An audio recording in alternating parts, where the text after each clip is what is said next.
अपवर्तन, प्रकाश का अपवर्तन, रिफ्रैक्शन ऑफ लाइट, प्रकाश का अपवर्तन। आज हम लोग पढ़ने जा रहे हैं प्रकाश का अपवर्तन। कौन बताएंगे प्रकाश का अपवर्तन क्या है? कोई बताना चाहेंगे प्रकाश का अपवर्तन किसे कहते हैं? परावर्तन तो सबको पता था कि जो चिकनी सतह से टकराकर उसी माध्यम में क्या हो जाती है, परिवर्तित हो जाती है, वो परावर्तन होते हैं। लेकिन अपवर्तन क्या होता है? जब किसी माध्यम से दूसरे माध्यम में जाते हैं। नहीं, माध्यम कैसा हो ये भी तो जरूरी है ना। देखिए, माध्यम आपका कैसा हो और आपका जो आप यूज कर रहे हैं वो भी कैसा हो। जब आप पारदर्शी माध्यम इसमें कैसा होना चाहिए? पारदर्शी, मतलब कि जो ट्रांसपेरेंट हो, जिसके हम आर पार क्या कर सके, देख सके। तो जब कोई प्रकाश किरण किसी पारदर्शी माध्यम में प्रवेश करती है, अब ये शायद उल्टा हो सकता है क्योंकि यहाँ पे चित्र टेढ़ा मेढ़ा भी बन सकता है, ठीक है, तो आपको सीधे सीधा समझता है। लेकिन जब कोई प्रकाश किरण किसी पारदर्शी माध्यम से किसी दूसरे माध्यम में, या फिर कह सकते हैं किसी दूसरे माध्यम में प्रवेश करती है, या फिर ये कहें कि माध्यम ऐसा हो, एक सघन माध्यम और एक विरल माध्यम। अब सघन माध्यम क्या होता है? ऐसा माध्यम जिसमें अणु क्या होते हैं, पास पास होते हैं माध्यम के, वो सघन माध्यम होता है। और जिसमें आपके माध्यम के अणु कैसे होते हैं, दूर दूर होते हैं, वो कैसा माध्यम होता है, विरल। तो जब कोई प्रकाश किरण विरल माध्यम से सघन माध्यम में प्रवेश करती है, मान लीजिए पहले हम एक अभिलंब खींच देते हैं। तो जब एक प्रकाश किरण एक विरल माध्यम से सघन माध्यम में प्रवेश करती है, तो जो वो अभिलंब की ओर झुक जाती है, उस आपकी इस घटना को ही हम क्या कहते हैं, अपवर्तन कहते हैं। जब कोई प्रकाश किरण सघन विरल माध्यम से सघन माध्यम में प्रवेश करती है तो हमेशा अभिलंब की ओर क्या होती है, झुक जाती है। वो क्या कहलाता है, उस घटना को अपवर्तन। अगर हम ये कहें कि हम विरल से आपका कर दें, इधर सघन कर दें और इधर विरल कर दें, ऊपर वाला माध्यम सघन कर दें और नीचे वाला माध्यम विरल कर दें, तो जब कोई प्रकाश किरण, इसमें भी वही घटना होगी लेकिन इसमें जस्ट अपोजिट होगा। जब कोई प्रकाश किरण आपके सघन माध्यम से विरल माध्यम में प्रवेश करती है तो अभिलंब से क्या होती है, वो दूर हट जाती है। ये जो हुई घटना होती है वो आपकी क्या कहलाती है, अपवर्तन कहलाती है। मतलब जब आप किसी पारदर्शी माध्यम में, या फिर कह सकते हैं पारदर्शी माध्यम आपका विरल या सघन हो, तो अगर विरल माध्यम से कोई प्रकाश की किरण सघन माध्यम में जाती है तो उसकी चाल में परिवर्तन हो जाता है, उसकी तरंग दैर्ध्य का मान भी चेंज हो जाता है। इसलिए यहाँ पे जो हमारी प्रकाश किरण होती है सघन माध्यम में अभिलंब की ओर क्या होती है, झुक जाती है।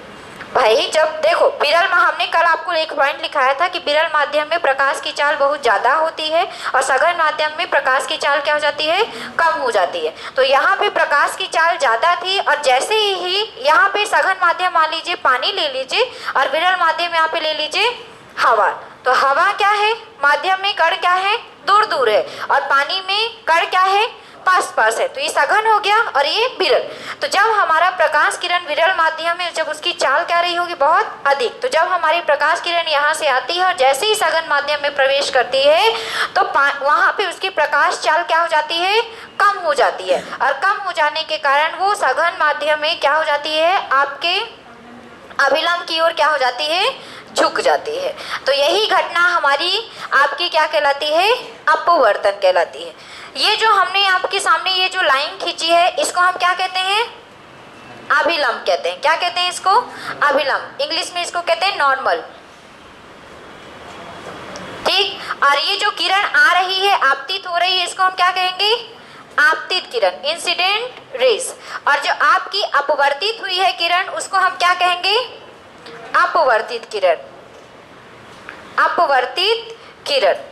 तो आपको याद रखना है कि जो हमारी जो प्रकाश का जो हमारा अपवर्तन है वो याद रखना है कि जब कोई माध्यम, किसी माध्यम से प्रकाश किरण दूसरे माध्यम, पारदर्शी माध्यम में प्रवेश करती है तो उसके मतलब अगर वह आपके अभिलंब की ओर झुकती है या अभिलंब से दूर हटती है, ये दोनों घटना ही हमारी क्या कहलाती है? अपवर्तन कहलाती है। यहाँ पे दो अपवर्तन के दो नियम दिए गए हैं। एक नियम तो आपके परावर्तन के जैसा ही होता है कि आपका जो अभिलंब है, आपकी जो आपतित किरण है और आपकी जो अपवर्तित किरण है, तीनों एक ही तल पर क्या होते हैं? स्थित होते हैं। दूसरा नियम क्या है? दूसरा नियम है स्नेल का नियम। दूसरा नियम क्या है? अच्छा बताओ, स्नेल ने क्या दिया था नियम? स्नेल का नियम, आपके अभिलंब और आपतित किरण के बीच बनने वाला जो कोण होगा उसे हम कहते हैं, इसको कहते हैं आई और इसको कहते हैं आर। तो यहाँ पे जो आपकी आपतित किरण आपतन कोण है, तो आपतन कोण की ज्या, समझना थोड़ा सा यहाँ पे, आपतन कोण की ज्या, ज्या का मतलब साइन, साइन आई हो गया, आपतन कोण है तो आई हो गया। तो आपतन कोण की ज्या अब बटे क्या होगा? अपवर्तन कोण की ज्या हमेशा आपकी एक नियतांक होती है। क्या होती है? हमेशा एक नियतांक होता है। ये आपका है स्नेल का नियम और यही है हमारे अपवर्तन का दूसरा नियम। दूसरा नियम हमारा स्नेल का नियम है। इसमें ये कहा गया है कि हमारा जो अभिलंब और आपतित किरण के मध्य जो कोण बनता है उसको हम कहते हैं आपतन कोण।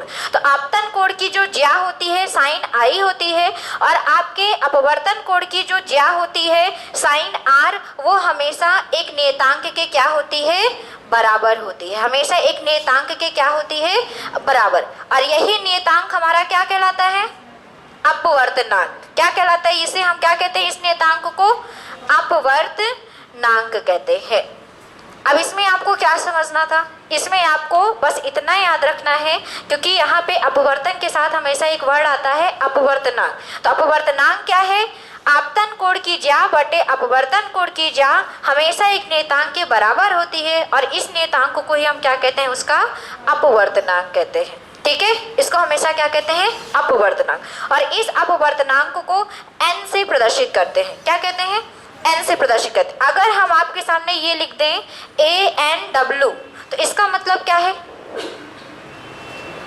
इसका मतलब क्या है? A का मतलब यहाँ पे एयर है, हवा है, और W का मतलब यहाँ पे वाटर है। तो बताइए इसको हम कैसे पढ़ेंगे? बताओ। हवा के सापेक्ष ये आपका क्या है? पानी का अपवर्तनांक। इसको हम पढ़ते हैं हवा के सापेक्ष पानी का अपवर्तनांक। अगर हम यहीं पे लिख दें WNG, तो हम ये क्या कहेंगे? पानी के सापेक्ष कांच, ग्लास लिखा हुआ है यहाँ पे, कांच का क्या होगा? ये अपवर्तनांक। और आप देख रहे होंगे कि एक यहाँ पे सघन, एक यहाँ पे विरल माध्यम है और एक यहाँ पे सघन माध्यम है। तो हम अगर कॉमन लैंग्वेज में कहना चाहें तो हम ये कह सकते हैं कि विरल माध्यम के सापेक्ष सघन माध्यम का ये क्या बताता है? अपवर्तनांक। या फिर यहाँ पे कह सकते हैं हवा के सापेक्ष पानी का ये क्या बता रहा है? अपवर्तनांक। अपवर्तनांक होता क्या है? हमारे आपतन कोण और अपवर्तन कोण की जो ज्या होती है, साइन होती है, वो हमेशा एक नियतांक के क्या होती है? बराबर होती है। और इस नियम को किसने दिया था? स्नेल ने। इसलिए इस नियम को हम क्या कहते हैं? स्नेल का नियम कहते हैं। फिर से एक बार समझिएगा, क्योंकि इसको लिखना है। अपवर्तनांक में आपको पेपर में क्वेश्चन देखने के लिए मिल जाएगा। ठीक है, तो याद रखेंगे अपवर्तन क्या है? जब कोई प्रकाश किरण एक विरल माध्यम से सघन माध्यम में या सघन माध्यम से विरल माध्यम में प्रवेश करती है तो अपने अभिलंब की ओर झुक जाती है, अभिलंब से क्या होती है? दूर हट जाती है। इस घटना को हम प्रकाश का क्या कहते हैं? अपवर्तन। प्रकाश का अपवर्तन क्यों होता है? क्योंकि जैसे ही वो एक माध्यम से दूसरे माध्यम में प्रकाश किरण प्रवेश करती है तो उसकी चाल में क्या हो जाता है? परिवर्तन। और आपके तरंग दैर्घ्य में भी क्या हो जाता है? परिवर्तन हो जाता है, जिस कारण से ये घटना क्या होती है? संपन्न होती है। अगर परिवर्तन ना हो तो ये घटना कभी भी नहीं होगी। क्योंकि सघन माध्यम में जैसे ही आते हैं और पानी के अणु पास पास होते हैं, इसलिए हमारा जो होता है प्रकाश किरण ज़्यादा तेजी से नहीं चल पाता, जिसके कारण से अभिलंब की ओर क्या होती है? झुक जाती है। लेकिन वही घटना अगर हम इसमें देखें तो सघन माध्यम से जब विरल माध्यम में कोई प्रकाश किरण जाती है तो विरल माध्यम में अणु क्या होते हैं? दूर दूर होते हैं जिसके कारण से प्रकाश किरण आसानी से चल सकती है और इसलिए अभिलंब से क्या हो जाती है, दूर हट जाती है। चलिए लिखिए इसके बारे में। रट्टा मारोगे क्या? कौन कौन रट्टा मारने वाले हैं ये बताओ। सघन को क्या कहते हैं, विरल को क्या कहते हैं बताओ। ये तो बताने वाली बात ही नहीं है। बताओ आप ही लोग क्या कहेंगे। अरे ये तो कॉमन लैंग्वेज है भाई। सघन और विरल क्या बोलते हैं बताओ, क्या बोलेंगे? कमल क्या बोलेंगे, क्या बोलेंगे? डेंस मीडियम, जिसमें ज्यादा सघन हो वो डेंस मीडियम होगा।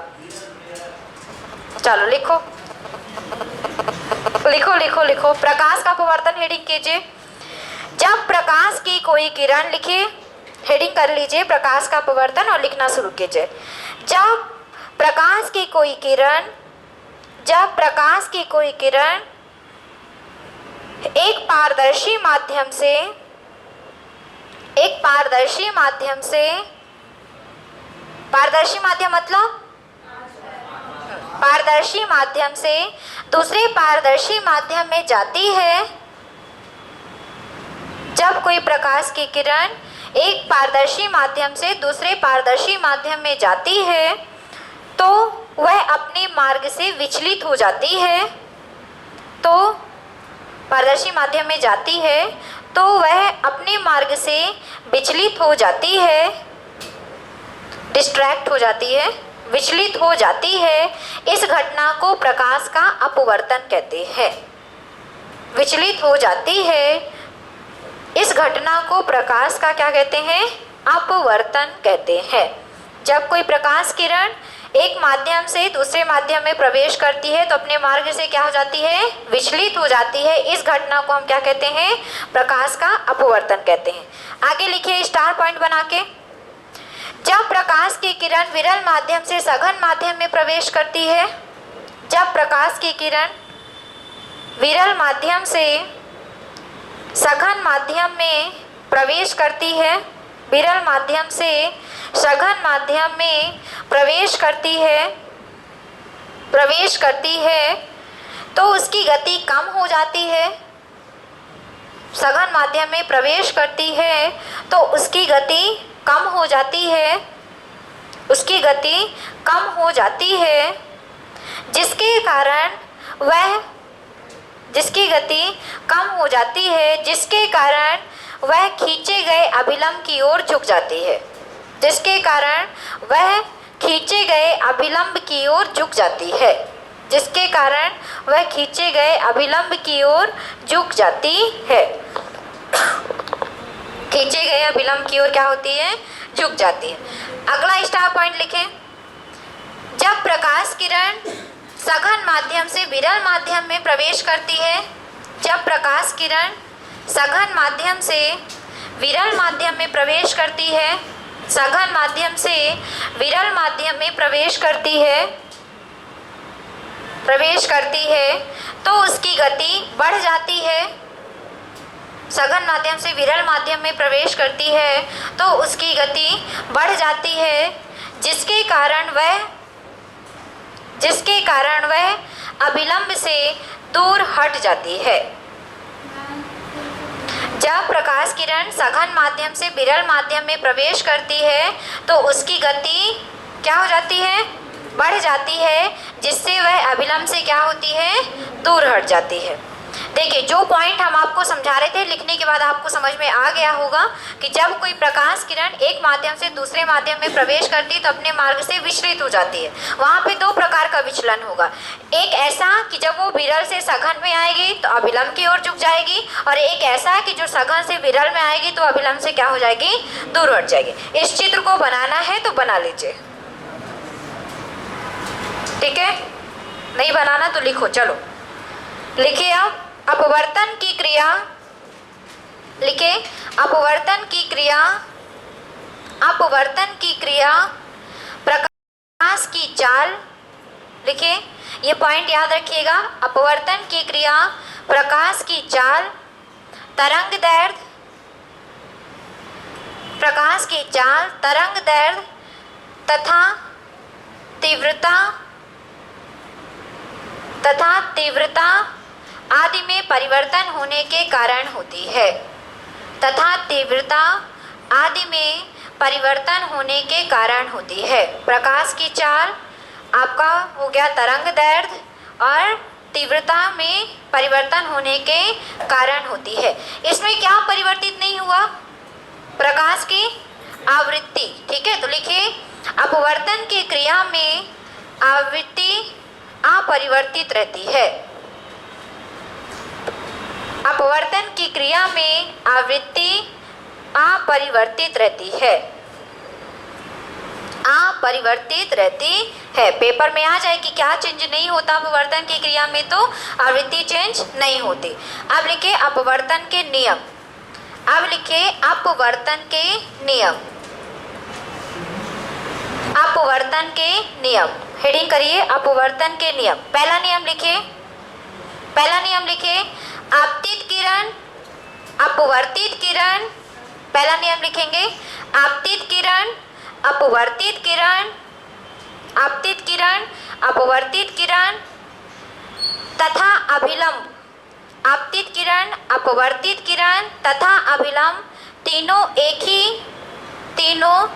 ही तल में होते हैं। एक ही तल में होते हैं। एक ही तल में होते हैं। आपतित किरण अपवर्तित किरण और अभिलंब, क्योंकि यहाँ पे आप देख रहे होंगे सामने कि जो हमारी आपतित किरण है, जो हमारी अपवर्तित किरण है और जो हमारा खींचा गया अभिलंब है, तीनों क्या है? एक ही बिंदु पर एक ही तल पे स्थित है। दूसरा नियम लिखिए, लिखिए किन्हीं दो माध्यमों के लिए, लिखिए किन्हीं दो माध्यमों के लिए तथा एक ही रंग के प्रकाश के लिए, किन्हीं दो माध्यमों के लिए तथा एक ही रंग के प्रकाश के लिए, एक ही रंग के प्रकाश के लिए आपतन कोण की ज्या, आपतन कोण की ज्या, ज्या को क्या कहते हैं? साइन। ठीक है, आपतन कोण की ज्या तथा अपवर्तन कोण की ज्या, आपतन कोण की ज्या सामने लिखा हुआ है, आपतन कोण की ज्या तथा अपवर्तन कोण की ज्या का अनुपात रेशियो का अनुपात सदैव एक नियतांक होता है। आपतन कोण की ज्या तथा अपवर्तन कोण की ज्या का जो रेशियो होता है वो सदैव क्या होता है? एक नियतांक होता है। कांस्टेंट कहते हैं नियतांक को इंग्लिश में। अपवर्तनांक अनुपात क्या होता है? एक नियतांक होता है। तो इसको लिख लीजिए sine i upon sine r equal to नियतांक। ठीक है, इसको ऐसे करके आप अपने कॉपी पे नोट कर लीजिए। Sine i upon sine r equal to हमारा क्या होगा? नियतांक, कांस्टेंट। इसको हम आई बोलते हैं आपतन कोण को, और अपवर्तन कोण को हम क्या कहते हैं? आर। इन दोनों की जो साइन होती है इनका रेशियो हमेशा एक क्या बनता है? नियतांक बनता है। और इस नियतांक को ही हम क्या कहते हैं? अपवर्तनांक कहते हैं। तो लिखिए आगे, इस नियम को स्नेल का नियम कहते हैं। इस नियम को स्नेल का नियम कहते हैं। इस नियम को स्नेल का नियम कहते हैं। स्नेल वैज्ञानिक हैं। ठीक है, स्नेल का नियम कहते हैं, नियम कहते हैं। नियतांक को पहले माध्यम के सापेक्ष, लिखिए नियतांक को पहले माध्यम के सापेक्ष दूसरे माध्यम का अपवर्तनांक कहते हैं। नियतांक को पहले माध्यम के सापेक्ष दूसरे माध्यम का अपवर्तनांक कहते हैं। पहले माध्यम के सापेक्ष दूसरे माध्यम का क्या कहते हैं? अपवर्तनांक कहते हैं। इसे n से प्रदर्शित करते हैं। इसे n से प्रदर्शित करते हैं, स्मॉल n। ठीक है, इसे स्मॉल n से प्रदर्शित करते हैं।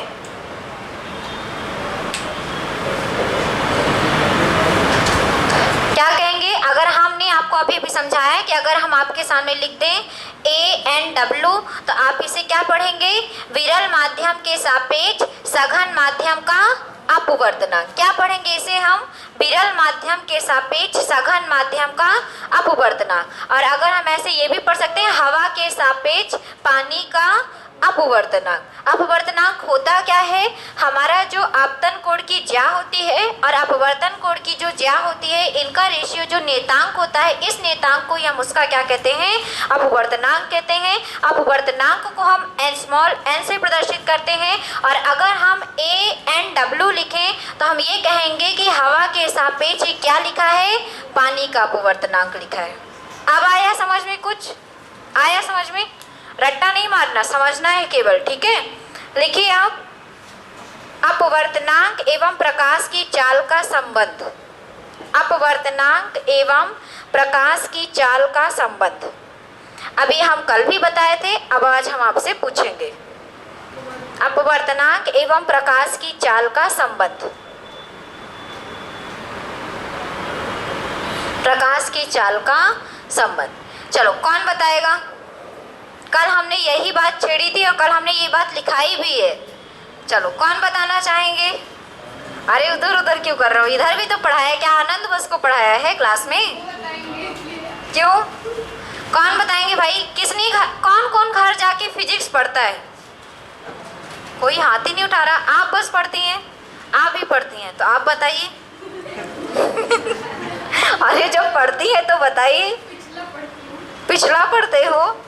और कौन, सौरभ बताओ कि हमारा जो हमने अभी बोला है कि अपवर्तनांक और प्रकाश की चाल में क्या संबंध है, कल हमने बताया भी है, बहुत अच्छे से डिफाइन भी किया था कल, तो आपको याद होना चाहिए कि प्रकाश की चाल और अपवर्तनांक में क्या संबंध होता है। फिर तो हम बताएंगे ही क्या होता है, प्रकाश की चाल अपवर्तनांक के क्या होती है, इन्वर्सली प्रोपोर्शनल होती है, मतलब कि व्युत्क्रमानुपाती होती है।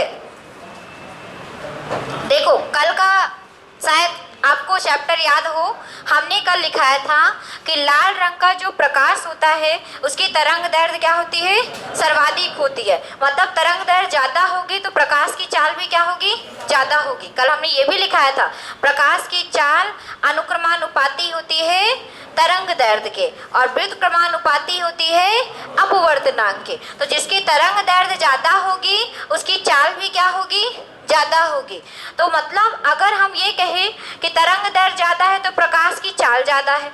अब प्रकाश की चाल आपकी क्या होती है अपवर्तनांक के व्युत्क्रमानुपाती, मतलब कि अगर प्रकाश की चाल अधिक है तो अपवर्तनांक क्या होगा, कम होगा। अपवर्तनांक क्या होगा, कम होगा। तो यही कल हमने आपको प्रकाश की चाल और अपवर्तनांक में कल ही संबंध आपको बता दिया था कि अगर अपवर्तनांक ज़्यादा है तो प्रकाश की चाल कम होगी और अगर अपवर्तनांक कम है तो प्रकाश की चाल क्या होगी, ज़्यादा। लाल रंग का जो प्रकाश होता है उसकी तरंग दैर्ध्य ज़्यादा होती है, इसलिए उसकी चाल भी क्या होती है, ज़्यादा। लेकिन चाल ज़्यादा है तो अपवर्तनांक क्या हो जाता है, कम हो जाता है। बैगनी रंग का जो प्रकाश होता है उसका चाल कम होती है, तरंग दैर्ध्य कम होती है, इसलिए चाल भी कम होती है, लेकिन अपवर्तनांक क्या होता है उसका, ज़्यादा होता है। कल ये बताया था, तो लिखिए इसके बारे में। पहला संबंध लिखेंगे, प्रकाश की चाल अनुक्रमानुपाती है अपवर्तनांक की। ये जो सामने लिखा है ना, इसको पूरा नोट करो पहले, ये वाला, ये इसको नोट कीजिए सब कोई। तब इसको डिफाइन करें हम, प्रकाश की चाल व्युत्क्रमानुपाती है अपवर्तनांक के। प्रकाश की चाल व्युत्क्रमानुपाती है अपवर्तनांक के। लिखिए, किसी माध्यम का अपवर्तनांक, किसी माध्यम का अपवर्तनांक भिन्न भिन्न रंग के प्रकाश के लिए भिन्न भिन्न होता है। मतलब अलग अलग रंग के प्रकाश के लिए अलग अलग होता है। अब भिन्न भिन्न बोला तो भिन्न भिन्न समझ में नहीं आया, तो लिखो, रुक जाओ। किसी माध्यम का अपवर्तनांक, किसी माध्यम का अपवर्तनांक भिन्न भिन्न रंग के, भिन्न भिन्न मतलब जानते हैं ना, हाँ, भिन्न भिन्न रंग के प्रकाश के लिए भिन्न भिन्न होता है। मतलब अलग अलग रंग के प्रकाश के लिए अपवर्तनांक क्या होता है, अलग अलग होता है, ये कहना चाह रहे हैं। किसी माध्यम का जो अपवर्तनांक होता है अलग अलग रंग के प्रकाश के लिए अलग अलग होता है।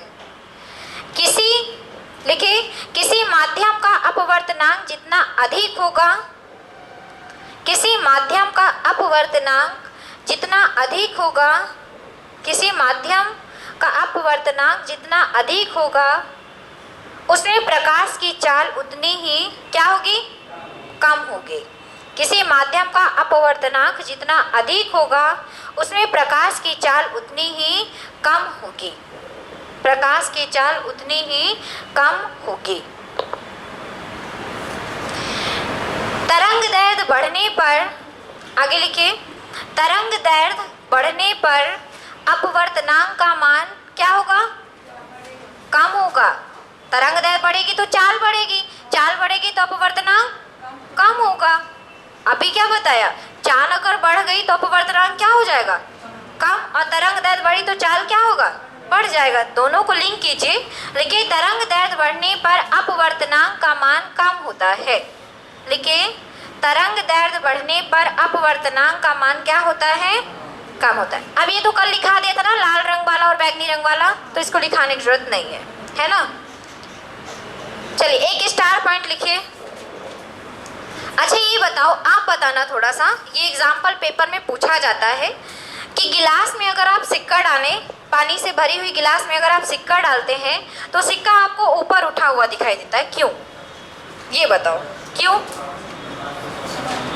हाँ, ज़्यादा करीब से देखते हो इसलिए। हाँ, अपवर्तन के कारण। हाँ, क्यों ऐसा होता है भाई? आप देखते हो ना कि गिलास, जितना हमारा गिलास का तल होता है उससे थोड़ा सा उठा हुआ तो जरूर दिखती है। जैसे आप पानी में पेंसिल डुबो दीजिए तो पेंसिल भी हमको थोड़ी सी ऊपर उठी हुई दिखाई देती है, क्यों ऐसा? वही अपवर्तन के कारण, क्योंकि जो पेंसिल यदि डली हुई है, यदि ऊपर से डली हुई है तो सीधी नीचे जाएगी, लेकिन उसमें हमको उठी हुई दिखी रहती है क्योंकि वो दूसरे माध्यम में प्रवेश कर रही है अपवर्तन के कारण। और कोई ये होमवर्क हो जाएगा फिर। बताओ जल्दी से, कुछ बताओ तो हम बता देंगे। अगर होमवर्क हुआ तो फिर करके आना पड़ेगा। बताओ, नकल करके नहीं आना है ना, कि नकल करके आओ, क्योंकि नेट में ढूंढोगे और फिर कुछ उल्टा सीधा लिख के लाओगे। बताओ जल्दी से, बताओ पहले, नहीं तो हम कल ही समझाएंगे, आज तो बिल्कुल नहीं समझाएंगे। अगर नहीं बताओगे तो नहीं समझाएंगे, और अभी बता दोगे कुछ तो समझा देंगे। देखो आनंद ने कोशिश की है, कुछ हद तक सही है, लेकिन हम पूरा का पूरा अभी सही नहीं है। पूरा सही ना करो, लेकिन थोड़ा थोड़ा सही करो। क्यों ऐसा होता है? अरे पेपर में क्वेश्चन आता है तो बताओ क्यों ऐसा होता है? जो मरीचिका है वो उसी का उदाहरण है। हाँ, वो उसी का उदाहरण है। पूर्ण आंतरिक परावर्तन, पूर्ण आंतरिक परावर्तन, वो हम लोग कल पढ़ेंगे।